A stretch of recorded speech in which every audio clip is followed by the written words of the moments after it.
Bapak Ibu Saudara-saudari yang dikasihi oleh Tuhan. Senang rasanya bertemu kembali dalam program Sate Penyu Saat Teduh bersama penyuluh Kepulauan Bangka Belitung, bersama dengan saya Yuniati Elfrida, penyuluh dari wilayah Bangka. Bapak Ibu Saudara yang dikasihi oleh Tuhan, sebelum kita istirahat malam hari ini, saya ingin mengajak kita merenungkan firman Tuhan bersama-sama. Oleh karena Tuhan itu baik, oleh karena pertolongan Tuhan, kita boleh ada sebagaimana kita ada pada saat ini. Kita akan merenungkan firman Tuhan, tapi sebelumnya saya mengajak kita untuk berdoa. Mari kita berdoa. Bapa yang baik, Bapa yang kami puji, kami sembah dalam nama Tuhan Yesus. Kami bersyukur Tuhan bersama-sama pada malam hari ini, oleh karena kemurahan Tuhan, oleh karena kebaikan kasih Tuhan, kami boleh ada sebagaimana kami ada malam hari ini. Terima kasih ya Bapa, sepanjang hari ini dalam segala aktivitas, kegiatan, pekerjaan, pelayanan kami, Tuhan Engkau menyertai kami. Tuhan memberi hal-hal yang baik bagi kami, sehingga kami boleh melewati sepanjang hari ini. Dan saat ini kami Tuhan mau beristirahat. Kami rindu Engkau Allah yang menolong kami dalam istirahat kami. Dan Tuhan Engkau Allah yang menjaga, melindungi kami. Dan sebelum kami melakukan tidur kami, istirahat kami Tuhan, kami ingin merenungkan kebenaran firman-Mu. Kami ingin mengetahui firman Allah, apa yang Allah kehendaki bagi kami, untuk kami boleh semakin hari semakin mengenal Tuhan, mengasihi Tuhan, dan setia kepada Tuhan. Terima kasih Bapa yang baik. Inilah doa seruan kami dalam nama Tuhan Yesus. Kami berdoa dan bersyukur. Amin. Bapak Ibu Saudara yang dikasihi oleh Tuhan, saya mengajak kita merenungkan satu bagian firman Tuhan yang terambil dari kitab Bilangan, pasalnya yang ke-34 ayat yang pertama hingga dengan ayat yang kedua. Saya akan membacakannya bagi kita. Bilangan pasal 34 ayat pertama dan ayat yang kedua. Demikian firman Allah. Dengan judul perikop batas-batas tanah Kanaan. Tuhan berfirman kepada Musa, "Perintahkanlah kepada orang Israel dan katakanlah kepada mereka, apabila kamu masuk ke negeri Kanaan, maka inilah negeri yang akan jatuh kepadamu sebagai milik pusaka, yakni tanah Kanaan menurut batas-batasnya." Firman Tuhan katakan itu bahwa Tuhan berfirman kepada Musa, "Perintahkanlah kepada orang Israel dan katakanlah kepada mereka, apabila kamu masuk ke negeri Kanaan, maka inilah negeri yang akan jatuh kepadamu sebagai milik pusaka, yakni tanah Kanaan menurut batas-batasnya." Bapak Ibu Saudara yang dikasihi oleh Tuhan, di dalam keluarga kita sebagai orang tua ataupun kita sebagai anak, pasti ada batasan-batasan yang ditetapkan dalam keluarga kita.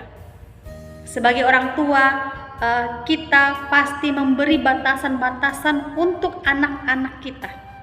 Contohnya, ketika anak ingin pergi menghadiri acara ataupun pesta temannya, ketika anak ingin keluar malam, pasti kita memberikan batasan, boleh pergi nak, tetapi pulang sebelum jam sekian atau pulang sebelum jam 9. Atau contoh lain, ketika anak kita ingin berangkat ke sekolah, kita sebagai orang tua memberikan batasan uang saku ataupun uang jajan kepada anak-anak kita, mungkin 10.000, mungkin 15.000, mungkin 5.000. Apa tujuan kita sebagai orang tua memberikan batasan-batasan itu kepada anak-anak kita? Pasti kita ingin anak-anak kita itu hidup baik.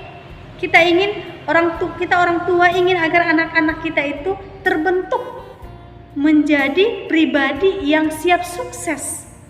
Kita memberikan batasan kepada anak-anak kita karena kita ingin anak-anak kita itu menjadi anak-anak yang mandiri, anak-anak yang tangguh, anak-anak yang kuat, anak-anak yang kuat dalam menjalani hidupnya ke depan nantinya.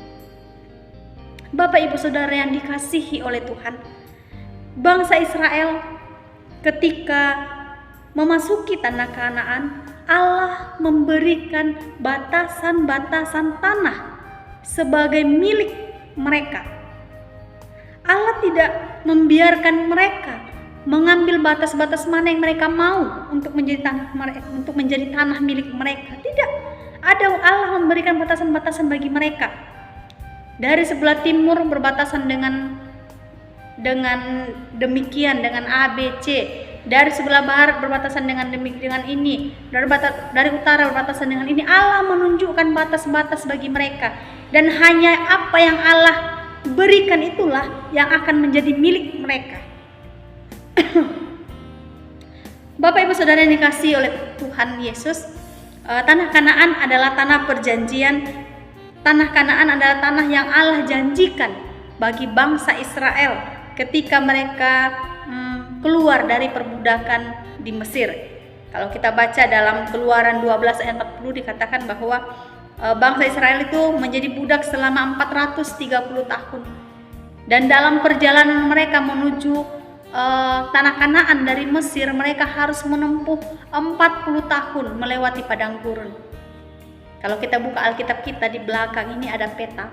Kalau kita melihat di situ bahwa jarak tempuh dari Mesir ke Kanaan itu sebenarnya tidak perlu memakan waktu yang begitu lama seperti yang dialami bangsa Israel. Tetapi Allah mengizinkan mereka, membawa mereka mutar melewati padang gurun untuk mencapai tanah Kanaan itu. Waktu yang lebih panjang mereka capai untuk mendapatkan tanah pusaka yang Allah janjikan bagi mereka itu. Mengapa? Firman Tuhan katakan Allah ingin merendahkan hati mereka. Allah ingin melihat kesetiaan mereka, ingin melihat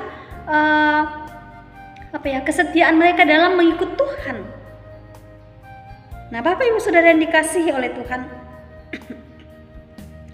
Allah ingin bangsa Israel, bangsa pilihannya itu memiliki kerendahan hati. Hati yang bergantung kepada Allah. Hati yang mau taat dan setia kepada Tuhan.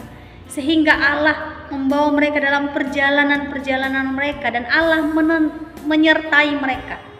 Allah menuntun memelihara hidup mereka. Dan mereka yang masuk ke tanah Kanaan adalah mereka yang tulus hati, yang taat dan setia kepada Tuhan. Mereka yang menikmati berkat Tuhan. Tanah Kanaan adalah mereka yang mau setia kepada Tuhan. Bapak Ibu Saudara yang dikasihi oleh Tuhan, hidup kita ketika kita menerima Tuhan Yesus sebagai Tuhan dan Juru Selamat kita, Allah juga memberikan batasan-batasan bagi kita sebagai orang percaya. Dalam Roma 12 ayat 17 dikatakan bahwa Allah menginginkan kita untuk tidak membalas kejahatan dengan kejahatan. Bahkan dalam kitab Matius pasal 5 ayat 43 dikatakan bahwa bahkan Tuhan menginginkan kita mengasihi musuh kita, bahkan berdoa bagi musuh kita. Itu adalah batasan hidup yang Allah berikan bagi kita orang percaya untuk hidup di dalam kasih. Kalau Allah menyuruh kita mengasihi musuh, berdoa bagi musuh, apalagi bagi mereka yang tidak menyakiti kita. Artinya Allah ingin kita hidup mengasihi sesama seperti diri kita sendiri. Dan di dalam 2 Timotius pasal yang pertama ayat 3 hingga yang ke-18 juga kita melihat bahwa di mana Allah katakan Allah menginginkan kita untuk mengasihi Tuhan lebih dari segalanya. Hukum kasih itu sangat Allah inginkan ada dalam diri kita orang percaya. Allah ingin kita orang percaya ada di dalam kasih. Kasih kepada sesama, kasih kepada Tuhan dan juga kasih kepada sesama. Mengasihi Tuhan melebihi segalanya. Sering kita jumpai ada banyak orang Kristen yang malu membuka jati diri mereka sebagai orang percaya. Mereka malu mengakui diri sebagai anak-anak Tuhan. Mungkin mereka takut kehilangan relasi bisnis. Mereka takut kehilangan kesempatan, keuntungan yang besar. Mereka takut mengalami penyisihan oleh orang-orang yang tidak mengenal Tuhan, yang tidak suka kepada anak-anak Tuhan begitu. Tetapi firman Tuhan mengingatkan kita bahwa Allah ingin kita melakukan hukum kasih. Sebagai orang percaya, Allah ingin kita hidup di dalam kasih. Kasih kepada Allah melebihi segalanya, dan kasih kepada sesama manusia. Allah memberikan bagi kita batasan, yaitu untuk hidup di dalam kasih. Allah menuntut kita hidup di dalam kasih karena Allah ingin kita memiliki kerendahan hati. Allah ingin kita memiliki kerendahan hati dan kesetiaan di hadapan Tuhan. Allah ingin melihat kita setia, pribadi yang setia dan mau belajar takut akan Tuhan dan setia terus kepada perintah Allah. Bapak Ibu Saudara yang dikasihi oleh Tuhan, biarlah firman Tuhan pada malam hari ini boleh mengingatkan kita kembali dan boleh menolong kita untuk lebih lagi mengenal Tuhan dan mengasihi Tuhan dalam hidup kita. Karena kita orang percaya, diinginkan dan dikehendaki oleh Allah untuk hidup di dalam kasih. Hidup dalam batasan-batasan Allah. Itu yang Allah kehendaki bagi kita orang percaya. Hidup dalam batasan-batasan Allah. Batasan Allah bagi kita yaitu untuk melakukan kasih. Biarlah firman Tuhan ini menjadi berkat bagi kita pada malam hari ini. Mari kita berdoa. Bapa yang baik, terima kasih untuk firman-Mu yang boleh mengingatkan kami kembali bahwa kami sebagai orang percaya, sebagai anak-anak Tuhan, harus hidup di dalam batasan-batasan Allah bagi kami, yaitu hidup di dalam kasih. Terima kasih Bapa untuk firman-Mu, dan Tuhan tolong jaga kami sepanjang malam hari ini, hingga besok pagi kami bangun kembali dengan kekuatan kesegaran yang baru. Dalam nama Tuhan Yesus kami berdoa dan bersyukur. Amin. Shalom, selamat malam, selamat istirahat bagi kita semuanya. Tuhan Yesus memberkati.